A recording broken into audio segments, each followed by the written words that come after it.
Yan mga ka-e-bike, bali meron tayong home service ngayon.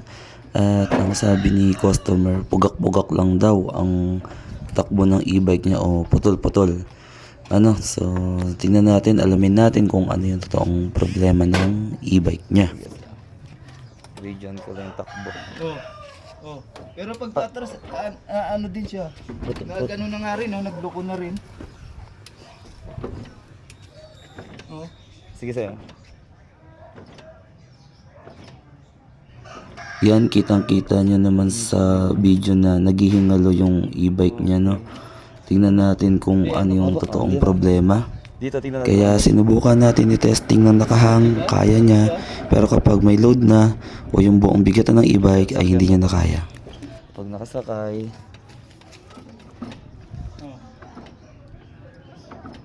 ganyan na lang. Okay. Sige po, tingnan natin. Wala na tayong paligoy-ligoy at binuksan na agad natin ng battery. Chinek na natin dahil may na-discover tayo dito. Lobo na lahat ng kanyang battery. Kailan pa po itong battery niya sa'yo? Medyo matagal na rin. Pero malakas pa po siya. Nagsabi na hindi siya battery yan.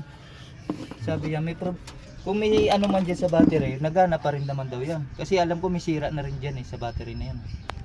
At kahit alam na natin na battery syempre ang sira, kailangan natin i-tester at patunayan kay customer na talagang bagsak na rin ang voltage para transparent tayo. Throttle po. Yeah? Paki-throttle doon, sir.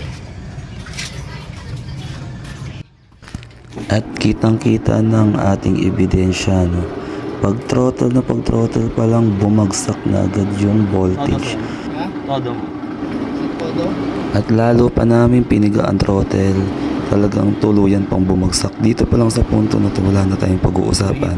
Ang issue nito ay battery agad. So battery issue na, no? Tapos na ang check up natin dito. Yung putol-putol na takbo niya, eto na yung pinaka findings natin. Battery issue mismo. Kaya kapag putol-putol yung takbo ng e-bike, i-check nyo battery, yung controller, saka yung dapat kasi motor. ang battery nasa 12 volts. Ngayon, Bakit yung pinalitan namin ng battery na tumatakbo ng e-bike ayaw din? Ang pinalit nila, sir, na battery ng e-bike, kaya sabi niya ayaw pa din tumakbo. Pinalitan niya nila ng battery, tinestingan nila ng ibang battery, ayaw pa din. Ang tinesting kasi nila ay 48 volts, which is ito ay naka 60 volts setup. So nadedetect pa rin ni controller na pero tingin ko naka 48 siya. Kulang pa din kasi ang ginamit nilang battery ay 48 volts. Naka set up ang controller ng 60 volts. So meron niya sineset up dyan wire, hindi nila yon na plug, kaya hindi nila na testing syempre. Hindi naman sila kumbaga marunong, hindi nila alam yon na may kino-connect pa pala pag nag-set up ka ng 48 volts. Kaya buong akala nila hindi battery ang sira, akala nila wiring o ibang parts. Kaya sa harap mismo ni customer, pinatunayan natin na battery mismo yung sira at hindi yung ibang parts. Kaya naman wait lang tayo dahil hinihintay ni customer ang battery na ipapalit natin dito.